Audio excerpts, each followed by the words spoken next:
Senators Kyrsten Sinema and Joe Manchin have basically just given one last middle finger to working people in the United States by voting no on a Democratic member for the National Labor Relations Board.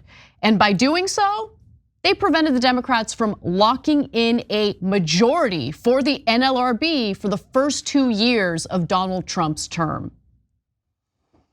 So, as we know, the National Labor Relations Board is an important government agency because they are tasked with, protecting workers in America. They oversee labor disputes, supervises union elections, and they also investigate unfair labor practices. So having a friendly face on the board is coveted by both business and labor groups, right? It's something important. Like business groups want someone that's friendly to business. Labor groups want people that are, of course, friendly to labor. And in this case, we're talking about someone who would be friendlier to labor.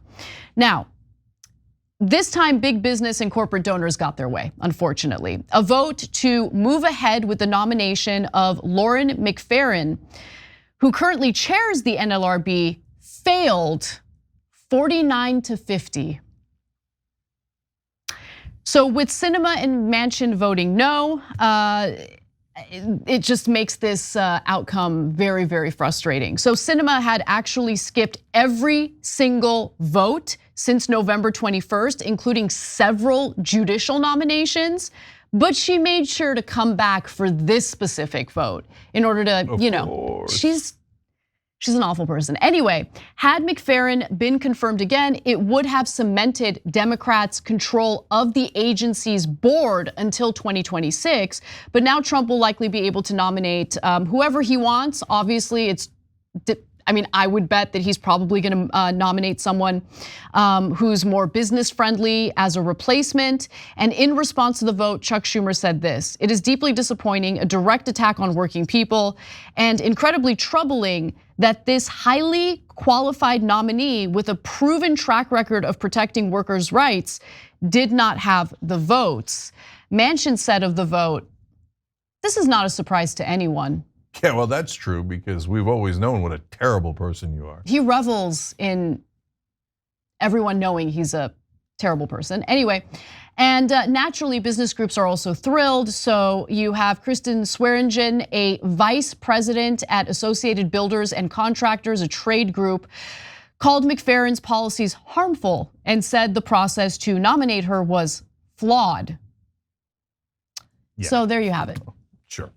Okay, so guys, this is what happens when establishment Democrats enable their worst members like Manchin and Sinema. They fluffed them for all of these years, and not just during the Biden administration, throughout. Oh, they're such wonderful moderates. We need them in our caucus so much. They're just like the greatest. And guys, it's not like, oh, it was a strategic mistake. No, it was a strategic move on purpose, because they need those guys to be the boogeymen, because they all get the donor money. They love that Manchin and Sinema actually hurt labor and help their corporate donors.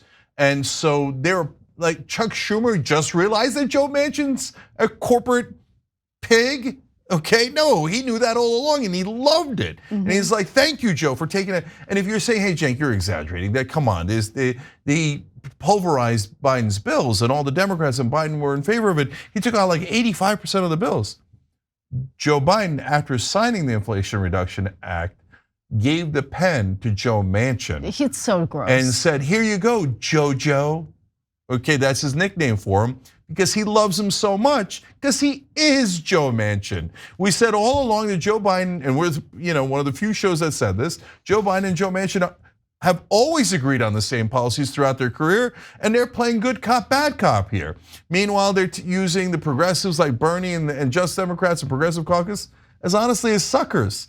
Oh yeah, oh my God, Bernie, I really want to do these things. Oh, my best friend JoJo's preventing me, is he? And even in writing up these articles that I read today on this story, they're like, well, it's an interesting move that they came back and did this, and it seems like maybe it's personal and they were being spiteful towards blah, blah, blah. No, they're both about to go get paid. That's exactly right. They're going to get hired as lobbyists or consultants or go on boards and etc.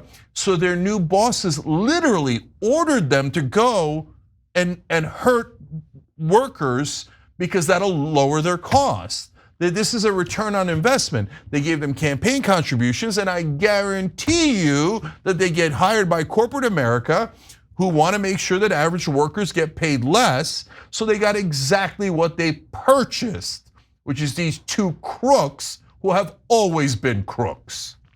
Exactly, and what's amazing is, you have the Wall Street Journal, its editorial board, to be fair, which is, look, we've in the past referred to them as right wing. I don't think that's the exact accurate description of the Wall Street Journal editorial board. They're pro-corporate. Yes. They're very pro-corporate, pro-business. That's their whole point. That's their whole point, exactly. And so in a recent op-ed in regard to this vote, they write, get a load of this headline, Manchin and Sinema's gift to workers. It's just unbelievable. They're such a hilarious joke. They write, businesses and workers can breathe a little easier after Chuck Schumer failed on Wednesday to ram through the Senate a renewed 5-year term for a labor bureaucrat nominated by President Biden. Credit to a pair of outgoing ex-Democrats, Senators Joe Manchin and Kyrsten Sinema, who cast the decisive votes. So it was a normal vote. Nobody was ramming anything through. It was 50 to 49. Ramming. And this is when the term came up.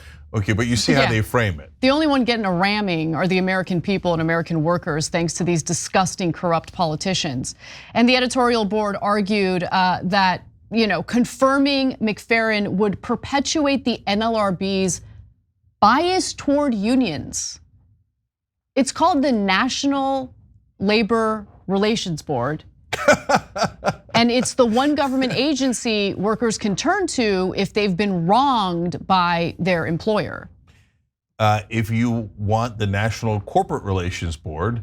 I mean, that's the entire government. That's the rest of the government, exactly.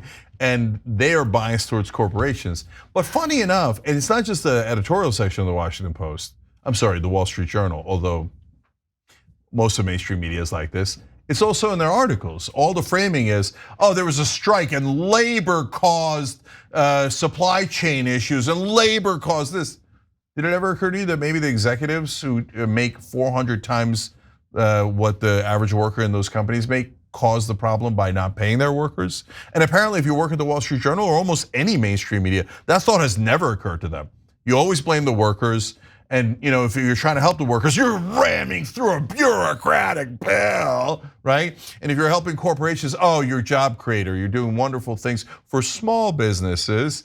Funny how they all go to large businesses, but you don't note that. So all of mainstream media's job is to be corporate propaganda. They're not in the news business, they're in the marketing business. And Manchin and Sinema are just as horrible as they have ever been. If you enjoyed this video, that's because of our members. They make us independent, they make us strong, and they make us honest. Become a member today by hitting the join button below.